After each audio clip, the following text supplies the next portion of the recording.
This video will be for people looking to get the most value for their dollar. So if you hate spending your money wisely, click away now. As of the last week and a half, it seems like the mining apocalypse has finally died down because graphic card prices are returning to their market sale retail price. Now for a lot of people, that's great news, and they're gonna be buying their 1070 Ti's and 1080s that they've been waiting to buy. Some people are even awaiting the new NVIDIA cards to come out so they can buy those. However, there are still a lot of people out there where it financially just doesn't make sense for them to spend $450 to $600+ on a graphics card, or just straight up don't wanna pay that much. So what can you do? You want nice stuff, but you don't want to give an arm and a leg for it.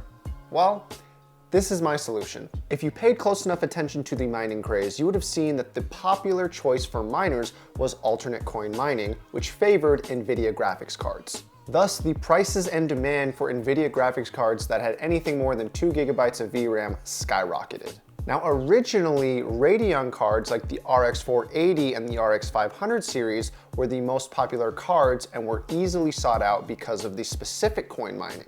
But like I stated before, that trend started to change once alternate coin mining became more popular. So what happened to these Radeon cards? Well, I didn't see them showing up on Craigslist or on eBay that much, so I assume people continued to mine with them while barely making it worth what it cost to do so, and probably attempting to switch over to NVIDIA cards at the same time. However, now that the profitability of alternate coin mining is down and mining altogether sucks right now, people are finally selling all of their cards. The best part is that the Radeon cards now have to compete with the NVIDIA cards on the used market. Now what makes that so great is that Radeon cards have always been cheaper than NVIDIA cards. It's what they've always done to make sales and stay competitive with NVIDIA. So when an NVIDIA card has been used and used for mining, the price that it can sell for in the used market is going to drop significantly, and as a result, forcing the Radeon prices to come down as well. Otherwise, the people selling those Radeon cards won't sell them at all because people are just going to opt for the NVIDIA cards. So what does all this mean?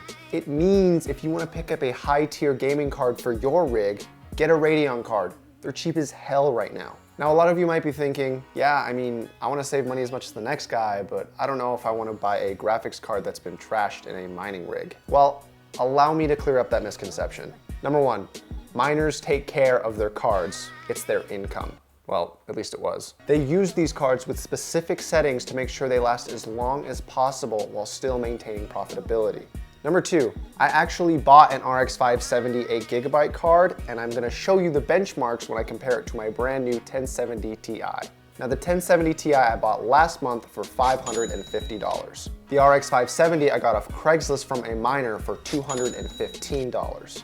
The math ends up being that the 1070 Ti costs 61% more than the RX 570. So basically, if the 1070 Ti doesn't perform 61% better than the 570, that makes the 570 a better deal. So without further ado, let's go through some of these benchmarks. First thing to note is that both of these cards were tested in my own personal system with an i5 8600K overclocked to 4 GHz and 16 GB of DDR4 RAM clocked in at 2400 MHz. Both cards were not overclocked while testing. The first game we're looking at is Fallout 4.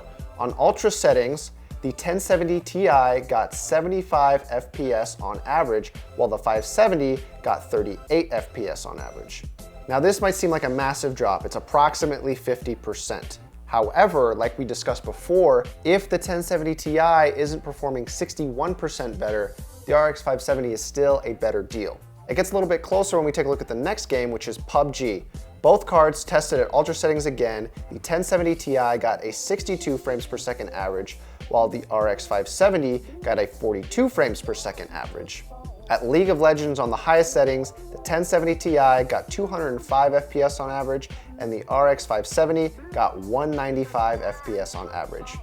For CSGO at the highest settings, the 1070 Ti got 244 FPS on average, while the 570 got 159 FPS on average. And finally, the last benchmark for this video, the 1070 Ti on ultra settings for Unigine Heaven got 105 FPS on average, while the 570 got 82 FPS on average. So the next thing we're gonna do is take the average of the FPS scores for both cards and see where the cards perform on an average basis throughout these 5 games. I know that these 5 games are specific to my test and that you can get different results varying on what games you choose. I chose to go with popular games. Side note, I didn't benchmark Fortnite because for whatever reason, the servers were offline for me all of yesterday while I was making the video. On average, the 1070 Ti got 138.2 FPS across all 5 games. The 570 got an FPS average of 103.2 FPS on average of all 5 games. So if we do the math, what does this mean? Well, right off the bat, it means that the 1070 Ti on average actually only performed 25.5% better than the 570. However, like I stated before though, unless the 1070 Ti was performing 61% better than the RX 570, financially, the 570 turned out to just be a better deal overall. In this scenario, if you choose the 1070 Ti over the RX 570, you're actually getting a 34% worse deal. 34%, that means you are spending a third of your money poorly. I don't know about you, but when I'm buying things, I don't exactly feel comfortable wasting a third of my purchase. And I haven't even taken into account the free additional performance you could get out of the 570 if you choose to overclock it. Now, obviously, you have to take into account the warranty you would receive if you choose to buy the new card, because that extra 34% of your money might be worth the peace of mind to you. However, I've been testing the 570 outside the benchmarks I just shared with you, as well as with some of my editing software, and it is continuing to show that it delivers results and does not break down no matter what I'm throwing at it so far. Based off of everything I've seen, the used card market for Radeon cards is the best financial decision right now. Now you might be asking, where do I find these cards and how do I get these deals? Well, I've said this on my channel before, but Craigslist is probably your best bet for finding a good deal on graphics cards. In almost every scenario, it's impossible to beat local deals. But something else you should check out that I've heard about is a website called Chipit. Chipit is basically an online marketplace used specifically for buying and selling used PC hardware. Instead of going on eBay and filtering through 1,000 listings that might not be relevant to your search, Chipit has a very simple and effective search filtering process where you can find what you're looking for really easily.